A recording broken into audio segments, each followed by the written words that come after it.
It's time to dive into the enriching world of intellectual discourse with Blackart's Briefings, a balcony brotherhood chat series. Led by Mr. Tanner Blackart, this series promises a captivating journey of exploration and enlightenment through engaging discussions that seek to challenge conventional thinking and inspire personal growth. Each episode is carefully curated to hopefully deliver thought-provoking dialogues that expand horizons, cultivate critical thinking, and foster a deeper understanding of the world around us.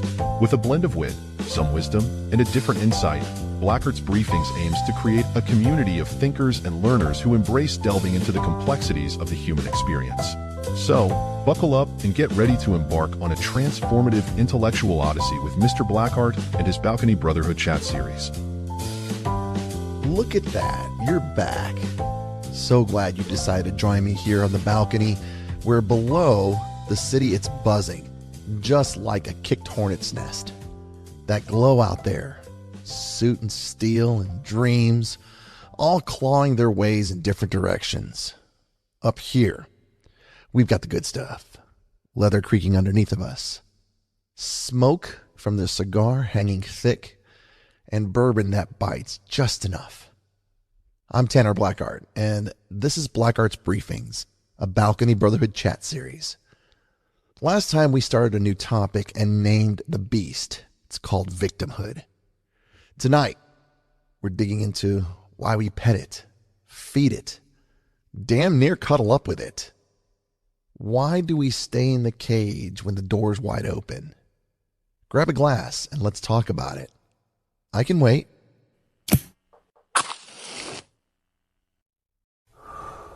Why do so many men refuse to change, even when they know that they need to? The answer is simple. It's comfort. Victimhood is comfortable. It's easy. It gives men an excuse to stay exactly where they are. And deep down, most men would rather be miserable in a familiar place than risk the unknown. And right there, that's the real prison, the comfort of suffering that you've learned to live with. Because, you see, victimhood in itself has a payoff. And that's the dirty little secret that nobody really wants to talk about. You play the part, and the world hands you a script. Poor bastard, here's a tissue. Sympathy is the first prize. Friends nodding, strangers cooing. Maybe you got a woman buying you a drink to soothe your tragic soul. Then there's the excuses. Can't get a job, market's dead. Can't fix my life, too much baggage. It's a free pass to sit on your hands with no questions asked. And the best part? You don't have to choose the hard stuff. Risk, rejection, grinding it out. Victimhood's a warm blanket, my friend. Smells like mildew, but it's cozy as hell. Men convince themselves that where they are is the safest place to be. If they step out, they risk failure. They risk rejection. They risk pain. Staying a victim means you don't have to try. You don't have to fight. Think about it. How many men do you know who complain about their job but won't apply for a better one? Who hates their body but won't step foot in a gym? Who dreams of success but won't take that first step? They tell themselves it's because they can't. But the truth is this: they won't. They've chosen safety over progress. The world itself has trained men to avoid struggle. And because of that, most men would rather be comfortably weak than uncomfortably strong. Modern life's built to keep you there. Scroll through your phone. Every single post on your phone is a sob story or a finger that's pointed at someone. Politicians screaming about who's oppressed. Influencers begging for pity like it's a circus. And we're all buying those tickets. Used to be a man would fall down and he got up, or he got left behind. Now you fall down and you'll get propped up with hashtags and handouts. As long as you keep crying, though. It's a drug, and it feels good, doesn't it? And then by the time you realize it, or maybe don't realize it, you're hooked. And I can tell you this, you didn't even notice that the bars were tightening around you. The cost of that, though, is steep. You stay in that cage, and you're trading your life for it. Potential, wasted. Respect, buried. You turn into that guy, the one at the bar who's always got, back in my day kind of story, and it always ends in blame. But here's the truth. Growth only happens in discomfort. The men who succeed, the men who dominate, they're not the ones who avoid pain. They're the ones that face it head on. They turn into the skid. They turn into the storm. And let's take it a little bit further. Where does this fear of struggle come from? Society, media, the softening of men over generations, all of it. It all combines because we've been conditioned to avoid risk, to seek comfort, to embrace the easy way out. But truly, what has that done to us? It's created a generation of men too afraid to chase greatness, too afraid to be bold, too afraid to fail. So, okay, you're listening to me speak, and you're saying, I'm successful. This doesn't apply to me. Are you? Remember what I said in the last episode. Look in the mirror and tell yourself what you are thinking, and you want to say that to me. What's the end result? And let's say you are on solid ground. Excellent. Now look at the men in your social circle. How many of those guys have exhibited a desire to do something, but gave a reason as to why it wouldn't work? How many times did you give that close friend advice from experience, and then he went in a completely opposite way? When did you tell your friend that he should try this awesome experience and he says, I don't know how to? Why did those guys say those things? Same reason I did when I was wallowing. Comfort's a hell of a drug. When you're a victim, you don't have to face the mirror. You don't have to admit that you're scared, lazy, or just plain lost. It's easier to curse the rain than to build a roof.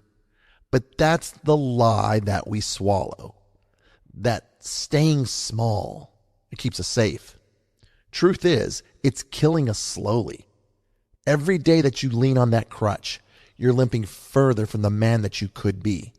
Resentments fester. You turn bitter, broken, brittle. And for what? A pat on the head? I said earlier that victimhood has a payoff. Maybe not real payoffs or rewards, but ones that feel real. Attention, sympathy, an excuse to stay weak. And I'll say it here again. Society has made victimhood a currency. The more you complain, the more people listen. The weaker you act, the more people rush in to help. And over time, that validation, it becomes an addiction. Men get stuck in this loop where being a victim is easier than being a man. It's easier to have people feel sorry for you than to take responsibility. It's easier to be comforted than to be challenged. But tell me this, when has sympathy ever built strength? When has feeling sorry for yourself ever made you powerful? Be honest here. We don't lie on the balcony. Be honest. The answer's never. This is where self-awareness is crucial. You need to recognize when you're craving validation instead of seeking growth. When you're choosing pity over progress. Because the moment that you see it, you can kill it. And that's when the real work begins. The hardest truth about breaking out of victimhood, it's all on you. And truth be told, that's the terrifying part. If you accept that your situation is your responsibility, then you also have to accept that your failures are your own fault. There's the truth that's falling on your back like a piano. Think about it. If everything is someone else's fault, then you never have to change. But if it's on you, That means you have work to do.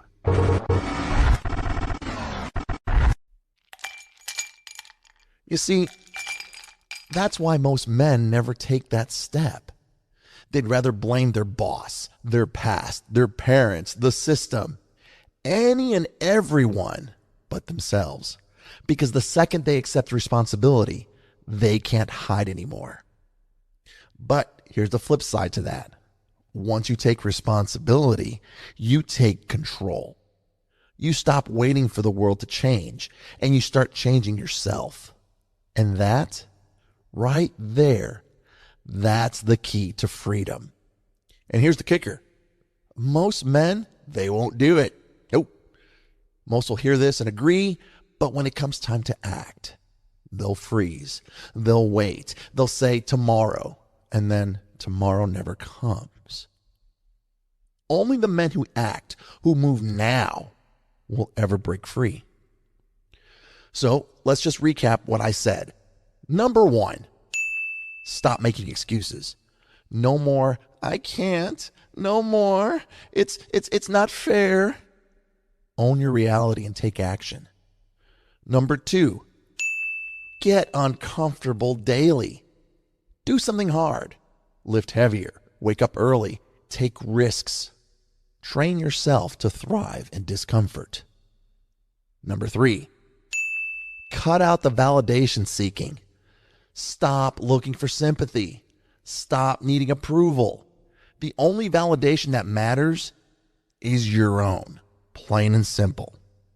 Number 4, surround yourself with strength. Weak men will keep you weak. Find men who push you, challenge you, hold you accountable. Number 5, take responsibility for everything. The good, the bad, the ugly. If it's in your life, it's your responsibility. Period. No question about it. And number 6, act now. Not tomorrow, not later, right now. Because time doesn't wait for victims. It rewards those who move. The choice is yours. Stay in the comfort of victimhood, or step into the fire and forge yourself into something greater. Because in the end, the world doesn't care about excuses. It only respects results.